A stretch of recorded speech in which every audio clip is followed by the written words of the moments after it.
अस्सलामुअलैकुम, आप देख रहे हैं होराइजन न्यूज़ एचडी। खबर शामिल करते हैं साहिवाल से। साहिवाल पुलिस थाना फतेह शेर की हुदूद में पुलिस मुकाबला, रिकॉर्ड याफ्ता डाकू जख्मी हालत में गिरफ्तार। तफसीलात के मुताबिक एसएचओ थाना फतेह शेर मामूल की गश्त पर मौजूद थे कि बजरिया वायरलेस इतला मौसूल हुई कि 3 कस मुलजमान 125 मोटरसाइकिल और नकदी छीनकर जमजम टाउन की जानब फरार हुए हैं।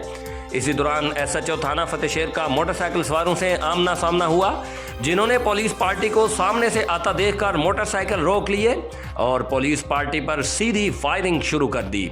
फायरिंग शुरू होते ही एसएचओ थाना फतेह शेर ने पुलिस पार्टी के हमरा महफूज आड़ लेते हुए मुलजमान को बाआवाज बुलंद फायरिंग बंद करने का कहा, जिन्होंने फायरिंग बंद न की और पुलिस पार्टी की तरफ जान से मार देने की नीयत से फायरिंग जारी रखी।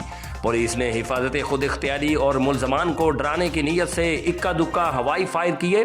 तकरीबन 10 से 15 मिनट तक फायरिंग का सिलसिला जारी रहने के बाद बजरिया सर्च लाइट चेक करने पर एक कस मुलजिम अपने साथियों की फायरिंग से जख्मी हालत में पाया गया, जिसने अपना नाम खुबैब वल्द अल्लाह यार बताया, जो कि डकैती राहजनी के 25 से जायद मुकदमात में मुलव्वस है, जिसे बराए इलाज मुआलजा DHQ अस्पताल साहिवाल मुंतकिल किया गया।